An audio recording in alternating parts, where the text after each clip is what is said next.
Someone had been reading some of the Stream magazine over the telephone to me. And I was at a missionary training school, but I was hungry. And I was seeking because I wasn't being satisfied inwardly. I was being trained to be a missionary, which in those days, and even maybe today, is the best, besides I realized as a single person, I couldn't choose to marry a pastor, but I could choose to be a missionary, That's the only way I knew to give myself to the Lord. But yet, I was not satisfied. But through the hearing of the Stream magazine, I just sought the Lord. I said, Lord, I can't stay here anymore. And I left. And I said, but Lord, you have something on the earth. I don't know what it is. I don't know where it is.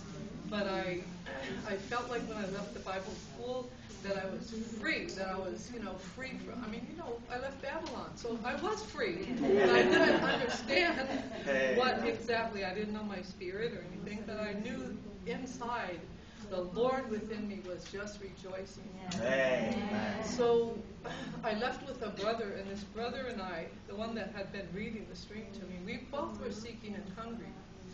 And so we I went back home, and he went back home, and we just went to the Lord. Lord, where on this earth? There's got to be something here in Minneapolis.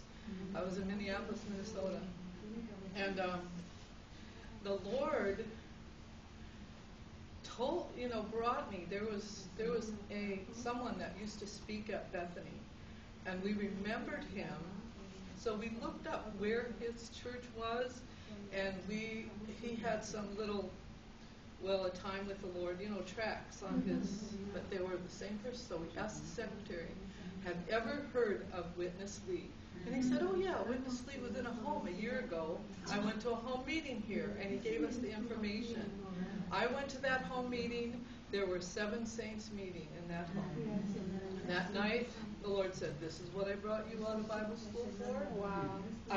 The first song we sang was 811 in the hymn book, which is, my heart is hungry, my spirit doth thirst. Every word was just like